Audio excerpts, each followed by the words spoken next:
오늘 다니엘 4장 말씀을 통해서 말씀을 깨닫는 지혜와 응답받는 기도의 은총이 우리에게 넘치게 되기를 소망합니다. 여러분, 성경 넌센스 퀴즈 많이 풀어보셨죠? 예, 역시 넌센스입니다. 성경에 나오는 왕들 가운데 가장 어린 왕은 누구일까요? 네, 넌센스라고 말씀을 드렸는데 정답은 느부갓네살 왕입니다. 예, 느부갓네살. 여러분, 이 이름이, 느부갓네살이라는 이름이 네살이라는 우리말로 하면 참 귀여워 보이는 이름이지만 실제로 느부갓네살은 공포의 대상이었고 마치 호랑이 물어간다 그러면 아이가 울음을 그칠 정도로 느부갓네살은 특히 유대인들에게는 어마어마한 대상이었습니다.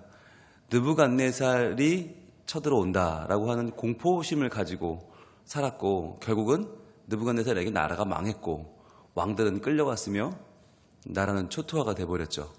자, 느부갓네살이라고 하는 왕은 많은 선지자들의 예언 가운데에서 등장하는 심판자의 역할, 재판장의 역할, 이스라엘이 죄악으로 하나님을 거역하다 결국에는 망하게 되는 그 중심에 항상 서 있는 이방의 왕이었습니다. 그래서 느부갓네살이라는 말만 들어도 정말 수많은 이 유대인들이 벌벌벌 떨 정도였는데, 그런데 이 다니엘서가 보여주는 느부갓네살은 어떻습니까? 우리 오늘 4장까지 내용을 읽어보면 사실 다니엘서 4장까지의 주인공은 다니엘이 아니에요. 느부갓네살이에요.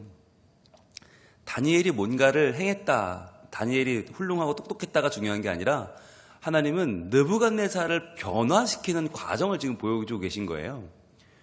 느부갓네살이라고 하는 하나님을 모르고 방자히 행하고 자기의 뜻이 최고고 자기의 마음대로 행하는 것을 목표로 삼았던 그 느부갓네살, 마음대로 지가 꿈꾸고 지꿈 맞추라고 사람들 위협하고 못 맞추면 죽인다고 막 그러고, 그리고 꿈 겨우 해몽해 줬더니 조금 돌아오는가 했더니 자기 마음대로 신상 세우고 거기다 절하지 않으면 다 죽인다고 또 막 위협을 하고. 여러분, 이 과정을 보면 느부갓네살이라고 하는 이 왕이 보여주는 모습은 현대인들의 모습, 바로 우리들의 모습입니다. 조금 하나님께서 은혜 주시면 돌아오는 것 같이 하다가도 또다시 돌아서고 또다시 하나님을 외면하고 또다시 나의 욕망을 따라 살아가는 우리 자신의 모습을 느부갓네살은 아주 명확하게 보여주고 있습니다. 그런데 오늘 이 다니엘 4장을 시작하면서 1, 2, 3절의 고백은 참으로 놀랍습니다. 그 느부갓네살이 자기밖에 모르고 세상밖에 모르던 하나님을 거역하고 오만방자하던 느부갓네살이 달라졌어요. 우리 느부갓네살이 달라졌어요. 여러분, 느부갓네살은 약 43년 동안 통치했습니다. 그 당시 왕들 중에 굉장히 오래 통치했죠. 그만큼 그 나라가 강했다는 의미죠. 그런데 여러분, 말씀드렸지만 느부갓네살이 그렇게 전성기를 이루던 바벨론은 채 100년이 되지 않아 세상에서 사라집니다. 그렇게 볼 때 43년의 느부갓네살의 그 전성기는 거의 바벨론의 전성기의 절반이라고 말할 수 있을 정도로 어마어마한 그 역할을 알 수가 있죠. 즉 바벨론 그러면 실제로 느부갓네살 왕의 나라이죠. 그가 죽으면서 꺾이기 시작한 그 나라는 아주 작은, 무시했던 메데와 바사라고 하는 작은 두 나라의 동맹국에 무너져버리고 말았거든요. 그러니까 이 느부갓네살 왕이 차지하는 비중은 구약 역사에서 굉장히 크고 그 당시 세계 역사에서 굉장히 큽니다. 그런데 그렇게 세상의 권력의 끝에 서 있었던, 피라미드의 꼭대기에 서 있던 느부갓네살이 그의 말년에 큰 인생의 심경의 변화를 경험을 해요. 그리고 고백하는 게 오늘 1, 2, 3절이에요. 물론 4절 이후에 나오는 이야기도 중요합니다. 어떤 일이 있었나도 중요하지만 더 중요한 것은 그 일을 통하여 지금 느부갓네살이 어떤 변화를 겪었느냐가 더 중요합니다. 왜냐하면 거듭 말씀드리지만 성경은 이야기책이 아니고 성경은 인물에 관한 이야기가 아니기 때문에 다니엘이 얼마나 열심히 살아서 다니엘이 얼마나 똑똑하게 행해서 느부갓네살을 돌아오게 했는가가 중요한 게 아니라 하나님께서 다니엘을 통해서 느부갓네살 왕의 마음을 돌이키게 하셨다는 게 중요하거든요. 즉 하나님이 어떤 일을 행하셨냐가 중요한 거지 그 가운데 쓰임받은 인간의 말이나 행실이나 그의 움직임이 우리의 시야를 빼앗아서는 안 되는 것입니다. 그래서 이 4장의 배치는 매우 독특한데 다니엘이 물론 열심히 했죠. 하나님 주시는 꿈을 또 해석하고 그 꿈을 담대하게 말하고 물론 잘했죠. 그러나 그것보다 정말 하나님이 말하고자 했던 게 뭔지를 먼저 1, 2, 3절에 보여주고 계십니다. 보겠습니다. 하나님이 이 다니엘서를 통하여서 보여주고 싶은 진짜 이야기는 무엇인가? 1절 느부갓네살 왕은 천하에 거주하는 모든 백성들과 나라들과 각 언어를 말하는 자들에게 조서를 내리노라 원하노니 너희에게 큰 평강이 있을지어다. 이렇게 시작을 합니다. 느부갓네살 왕이 자신의 말년, 이제 43년의 통치를 거의 마무리하는 말년에 조서를 하나 내리는데 여러분 이 당시까지도 바빌론은 가장 세상을 지배하는 큰 나라입니다. 그래서 천하에 거주하는 모든 백성과 나라들과 각 언어를 말하는 자들에게 이 말 자체가 얼마나 큰 위험을 나타냅니까? 바벨론이 그 당시 알려진 모든 나라를 지배하는 통치 국가라는 뜻이죠. 그런데 거기서 무슨 말을 하는가? 어떤 조서를 내려요? 너희에게 큰 평강이 있을지어다. 그렇게 말을 해요. 여러분 이 평강이 뭐냐면 샬롬입니다. 샬롬. 여러분 이게 놀라운 거예요. 바벨론의 왕이 이방의 왕이 자기밖에 모르던 느부갓네살 왕이 샬롬을 선포하고 있습니다. 샬롬은 누구의 것입니까? 하나님의 것입니다. 여러분 샬롬은 이 땅이 말하는 평강이 아닙니다. 이 땅의 가치가 아닙니다. 샬롬은 하나님과의 관계가 올바로 서서 누리는 진짜 평화가 이 샬롬이에요. 하나님이 창조하신 태초로 돌아가는 것이 샬롬이에요. 샬롬이란 말의 원래의 뜻은 처음으로 돌아간다. 그래서 모든 것이 회복된다. 그 평강이 샬롬입니다. 그동안 느부갓네살이 꿈꿨던 건 뭐예요? 내 맘대로 되는 거예요. 내 뜻대로 되는 거예요. 그게 평강이었어요. 샬롬 필요 없었어요. 하나님과의 관계 필요 없고 처음처럼 되는 거 소용없었어요. 가장 내 뜻대로 잘 바꾸고 모든 것이 내 마음대로 되면 그게 좋은 거였어요. 그래서 전 세계를 지배하고 전 세계를 내 마음대로 바꾸어가는 재미로 살았던 느부갓네살이 그의 말년에 깨달았습니다. 아, 인생이라고 하는 것이 결국은 하나님과의 관계에서 누리는 평강을 대신할 수 있는 것이 없구나. 그래서 내가 내 나라에 선포할 수 있는 가장 큰 것은 내 이름이 아니고 우리 나라의 위대함이 아니고 바로 하나님이 함께 하시는 샬롬이구나. 그 샬롬이 큰 평강, 큰 샬롬으로, 즉 하나님이라고 하는 너무나 크신 분을 만나서 누리는 나의 샬롬이 너희에게도 지금 있기를 원한다라고 하는 말로 이 조서를 시작하는 거예요. 그 당시 조서에는 이런 문구가 존재하지 않습니다. 그런데 왜요? 느부갓네살 왕이 뭐가 달라졌어요? 뭐가 달라졌을까? 2절, 여러분 2절에 노란색 드시고 한번 2절을 다 표시해 보세요. 지극히 높으신 하나님이 내게 행하신 이적과 놀라운 일을 내가 알게 하기를 즐겨하노라. 다 쳐보세요. 여러분 이게 말만 딱 따보면 누구의 말 같습니까? 지극히 높으신 하나님이 내게 행하신 이적과 놀라운 일을 내가 알게 하기를 원하노라. 야, 이 말을만 딱 떼놓고 보면 사도 바울의 말이라고 해도 이거는 지장이 없고요. 모세의 말, 엘리야의 말이라고 해도 이건 정말 이건 누가 말해도 하자가 없지 않습니까? 이거 하나만 딱 떼서 말하면 사람들이 다니엘 4장 2절 이거 다니엘이 한 말 아니야? 라고 오해할 정도로 설마 느부갓네살이 이런 말을 했겠어? 라고 할 정도로 놀라운 말이에요. 그런데 여러분 이게 하나님이 하시는 일입니다. 이게 하나님이 역사를 주관하시면서 이 역사의 주인공을 자처하는 가장 큰 나라의 왕, 하나님을 모르는 이방의 왕에게 행하시는 일입니다. 여러분 이게 왜 중요하냐면 나중에 고레스라는 왕이 등장하잖아요. 이 고레스가 페르시아의 왕인데 이 고레스가 갑자기 하나님도 모르는 고레스가 갑자기 이스라엘 백성들에게 야, 너희 나라로 돌아가 라고 얘기하거든요. 야, 바벨론에 너희 같은 사람들이 왜 와 있어? 빨리 돌아가 라고 보내요. 여러분 그 이해가 되세요? 이해를 할래야 할 수가 없는 거죠. 70년의 포로 기간 동안 정말 어떠한 희망도 없이 살았는데 어떠한 삶의 개선된 게 하나도 없었는데 갑자기 이방의 왕이 자기가 왕위에 오르더니만 정책을 자기가 바꿔서 야 원래 나라로 돌아가 그러고 보내줘요. 아무 대가도 없이 아무 조건도 없이. 여러분 이게 이해가 되세요? 이스라엘 나라가 이걸 국제정세로 풀면 못 풀어요. 답이 없어요. 정치적으로 문화적으로 경제적으로 사회적으로 답이 없어요. 그런데 하나님이 그 왕의 마음을 움직이시니까 하나님이 그 한 사람을 변화시키니까 놀라운 한 민족과 한 나라가 회복되더라는 거죠. 그걸 지금 하나님은 미리 보여주고 계신 것입니다. 미리 연습으로. 봐, 내가 나중에 한 왕의 마음을 움직여서 니들을 돌아오게 할 거거든. 그래서 내가 너에게 말해줬던 70년 후면 돌아온다는 그 말을 내가 이룰 건데 너희 그때 너무 놀라지 마. 왜? 느부갓네살 왕, 너희들이 가장 무서워하는 그 왕도 내가 마음만 먹으면 변화시킨다. 그걸 보여주시는 거예요. 그게 다니엘이에요. 다니엘서의 핵심은 다니엘이라는 한 인물이 얼마나 위대한가가 아니라 하나님이 왕까지 변화시키시고 하나님이 이방 나라까지 하나님의 뜻으로 움직이시는 것을 보여주는 하나님의 큰 그림입니다.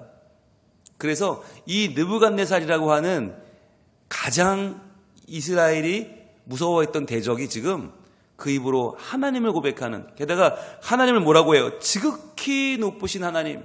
여기서 말하는 지극히 높다는 이 표현이 가장 높다라고 하는 아주 최상급인데 이 최상급의 표현을 이 4장에서만 무려 6번이나 사용합니다. 무려 6번이나. 이 느부갓네살은 지금 하나님께 완전히 꽂혀 있어요. 아, 하나님이 정답이구나. 내가 이 땅을 살면서 나만한 왕을 보지 못했고 나만큼 세고 나만큼 훌륭하고 나만큼 대단한 사람을 못 봤는데 이제 만났구나. 그분은 지극히 높으신 하나님이다. 내가 이 땅에 신이라는 신들을 다 만나봤지만 그중에 진짜 신을 내가 원했는데 내가 정말 진짜로 내 삶을 변화시키시는 분을 만났구나. 그분이 하나님이다라고 하는 거예요. 그분이 그냥 높게만 계신 게 아니라 그분이 나에게 놀라운 일을 행하셨다. 그게 이 2절 중반절이죠. 내게 행하신 이적이 있다는 거예요. 내게 행하신 이적. 여기서 말하는 내게 행했다라고 하는 말이 아바드라는 말인데 아바드는 땀 흘려 수고했다는 말입니다. 땀 흘려 수고했다. 봉사했다. 친히 행하셨다. 그래서 어떤 성경을 보니까 호의를 베푸셨다라고 표현했어요. 그런데 이 아바드라는 말이 언제 쓴 말이냐면 실은 이 3장에서 느부갓네살이 이 3명의 다니엘의 세 친구가 자기가 만든 신상에 절하지 않으니까 막 화를 내잖아요. 너희 왜 절하지 않냐고. 내가 열심히 만들었는데 왜 절 안 해? 그때 내가 이 신상을 만들었어 라고 말했던 단어가 아바드입니다. 내가 열심히 만들었는데 너희 왜 절하지 않아? 즉 3장까지 느부갓네살에게 아바드는 행했다고 하는 건 자기였어요. 내가 만들었지. 내가 행했지. 왜? 내가 신이었으니까요. 나밖에 몰랐으니까. 그러니까 아바드의 주인공은 나였어요. 얼마 전까지. 그런데 그의 말년에 자기 인생을 돌아보며 적기 시작하는데 아, 내가 행한 건 아바드가 아니었구나. 내 인생 가운데 모든 것을 행하신 분은 하나님이었구나. 내게 행하신 이적과 놀라운 일이 정말 여기까지 나를 이끌어왔구나. 그는 고백하는 거예요. 아, 하나님의 아바드가 내 인생의 가장 큰 원동력이었다고. 하나님이 하셨다고 고백하는 거예요. 여러분, 이 너무너무 놀랍지 않습니까? 어떻게 이런 일이 벌어지죠? 그런데 이렇게 지극히 높으신 하나님이 나 같은 미천한 자에게 일을 행하셨는데 이제 그걸 내가 어떻게 해요? 내가 알게 하기를 즐겨하노라. 내가 그것을 입을 열어 선포하겠다는 거예요. 여러분, 이 다니엘 4장 2절은요. 신학적으로 완벽한 신앙 고백입니다. 완벽합니다. 그렇지 않습니까? 먼저 하나님이 어떤 분인지 선포하고 그 하나님이 나와 관련된 내게 행하신 일을 지금 놀라운 일을 행하셨다고 고백, 그것을 내가 증거하겠다고 말하고 있잖아요. 즉 하나님이 나에게 행하신 일을 증거하겠다. 이것은 너무너무 완벽한 신앙 고백이에요. 흠잡을 데가 없고요. 보탤 것도 없고 뺄 것도 없어요. 그런데 이런 고백을 천지분간 못하던 느부갓네살 왕이 말년에 하고 있다. 그것은 하나님께서 한 왕의 마음을, 완악한 한 왕의 마음을 움직이셔서 한 나라를 움직이시고 세계적인 분위기를 바꾸시고 점점 자기 백성 이스라엘을 하나님이 돌아오게 하시려는 계획을 지금 진행하고 있음을 보여주는 것입니다. 우리는요, 다니엘서를 읽으면서 제일 막 감탄하고 좋아하는 게 뭐냐면, 다니엘은 왕들이 바뀌어도 제상 자리에서 물러나지 않았어. 왕들은 바뀌는데 다니엘은 그 자리에 있어서 열심히 진짜 존경받고 훌륭했다? 얼마나 대단하니? 라고 얘기를 해요. 내일 5장 들어가면 왕이 바뀌고 6장에 왕이 또 바뀌고 계속 바뀌어요. 우리는 다니엘 대단해라고 말하거든요. 근데 여러분, 그게 대단한 겁니까? 더 중요한 건 뭡니까? 왕들이 바뀌는데 그 왕들이 하나같이 하나님에 대한 생각이 바뀐다는 거예요. 그 왕들이 하나님을 모르던 왕이 하나님을 알게 되고, 하나님을 무시하고 하나님을 핍박하던 왕들이 하나님을 경외하게 되고 하나님을 찬양하게 됩니다. 그 변화가 일어나는 책이 다니엘입니다. 다니엘은 긴 책이 아닌데 이 속에 많은 왕들이 등장을 하는데, 그 왕들은 누구냐? 다 당대의 최고의 권좌에 있던 왕들이에요. 근데 그들이 내가 해결할 수 없는 일들을 만나고 내가 이해할 수 없는 꿈을 꾸고, 그리고는 번빈에 빠집니다. 괴로움에 빠집니다. 모르겠습니다. 죽겠습니다. 내 힘으로 안 되고 내 능력으로 안 되고 내 어마어마한 권력으로 안 되는 일을 만나고 그들은 미칠 지경에 이릅니다. 그리고 나서 하나님을 비로소 만나고 인생의 해답을 찾는 것이죠. 그리고 나서 그 마음의 평강을 얻어서 하는 고백이 바로 오늘 이 4장 1, 2, 3절의 고백입니다. 그래서 그는 3절에 이렇게 고백하죠. 참으로 크도다 그의 이적이요, 참으로 능하도다 그의 놀라운 일이요, 그의 나라는 영원한 나라요, 그의 통치는 대대에 이르리로다. 아멘. 여기서 말하는 참으로 크다, 참으로 능하다라는 말은 군사적인 고백입니다. 군사적으로 그는 굉장히 강력하시다. 그의 나라는 견고하다. 그가 행하는 진은 절대로 파하지 않는 견고한 진이다라는 고백을 그는 크도다, 능하도다라고 하고 있어요. 평생을 전장에서 살았던 그 군인으로 살았던 그가 하나님께 올릴 수 있는 가장 큰 찬양과 경배를 그는 드리고 있는 거예요. 그의 칼은 강하고 그의 진은 견고하고 그의 군대는 무너지지 않는다라고 하는 군인의 최고의 고백을 드리고 있어요. 여러분, 그의 나라, 그의 통치, 이게 원래 누구 거였어요? 내 거였어요. 내 나라였고 내 통치였죠. 그런데 이제 그는 알게 된 거죠. 내 나라보다 중요한 것이 하나님의 나라, 내 통치보다 중요한 것은 하나님의 통치라는 것을 알게 된 것입니다. 그래서 여러분, 우리가 다니엘서를 읽을 때 이 느부갓네살 왕의 변화는 매우 중요해요. 여러분 보세요. 다니엘이 하나님을 잘 믿는 건 신기한 일이 아니에요. 하나님의 사람이잖아요. 하나님이 세우신 선지자가 하나님 믿는 게 뭐가 대단해요? 그거 아무것도 아니에요. 그런데 정말 놀라운 일은 하나님을 핍박하고 이스라엘을 쳐들어와서 성전에 있던 모든 그것을 다 빼앗아갔던, 성전을 모독했던 느부갓네살, 가장 강포하고 역사적으로 보면 잔인하게 이를 데 없고 함부로 사람을 죽이고 함부로 나라를 망하게 하던, 모두 불질러 다 죽여버리던 그 느부갓네살 왕이, 함부로 사람을 불태워 죽이던, 풀무불에 넣어서 재미로 사람을 죽이던 그 왕이 하나님을 인정하게 되었다. 그 말년에 하나님을 고백하며 하나님을 찬양하는 조서를 내리는 왕이 되었다. 이것은 말도 안 되는 기적이지 않습니까? 성경은 다시 말씀드립니다. 다니엘서는 어려운 일을 말하지 않는다. 불가능한 일을 말한다.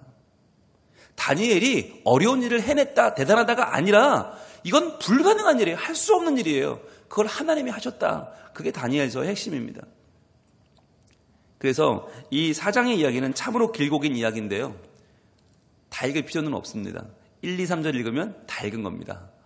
그러고 나서 그 많은 일을 겪고 나서 또 하는 고백이 마지막 절, 우리 4장 마지막 37절 한번 볼까요?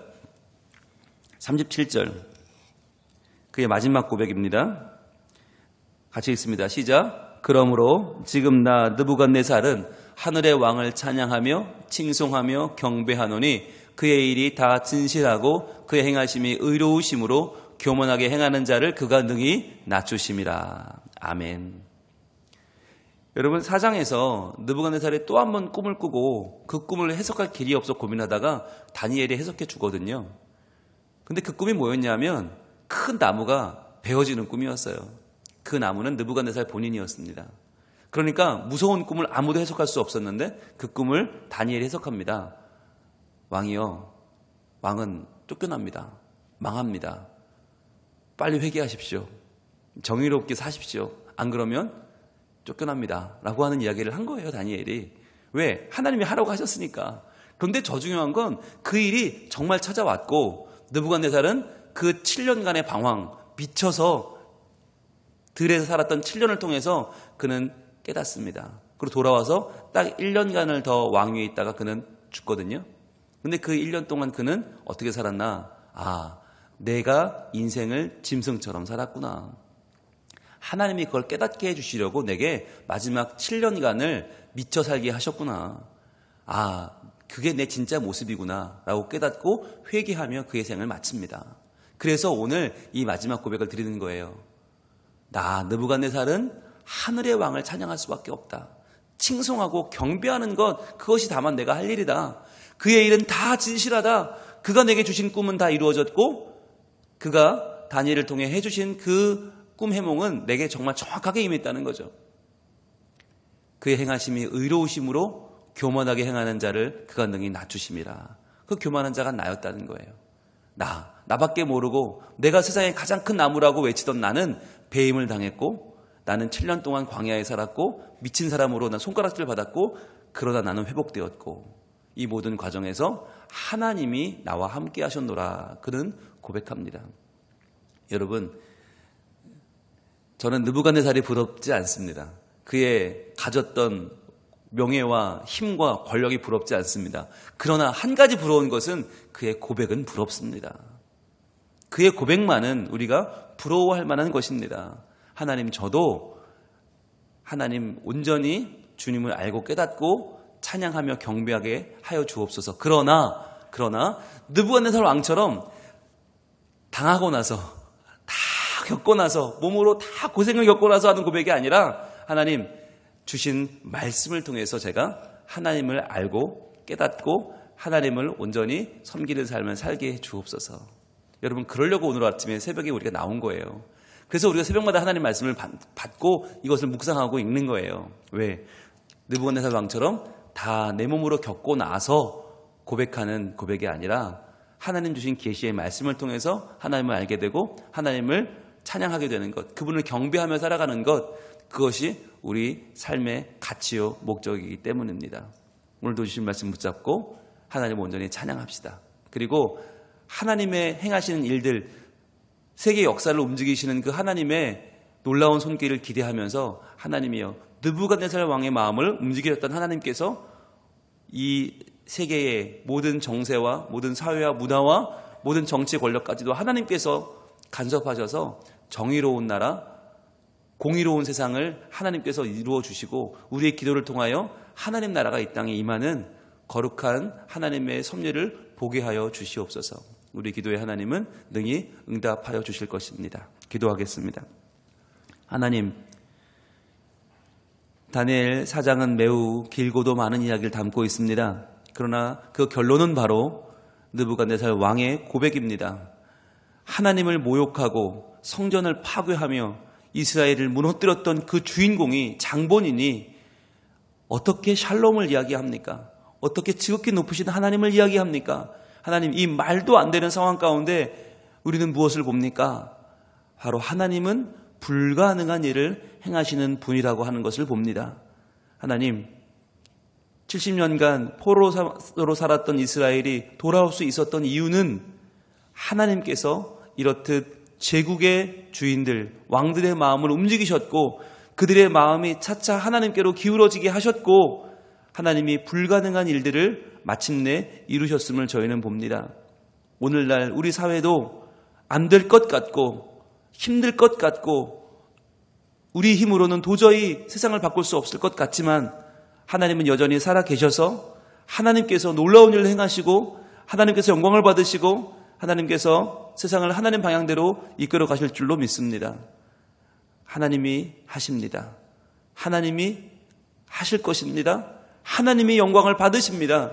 우리가 이 일을 기대하며 이 아침에 기도하며 나아가오니 주여 우리의 모든 억울한 일과 아픈 일과 눈물 나는 일들 가운데도 하나님 계셔서 하나님의 놀라운 손길로 우리를 덮으시고 우리를 인도하시고 하나님의 나라가 우리 가운데 온전히 이루어지는 것을 보게 하여 주시옵소서.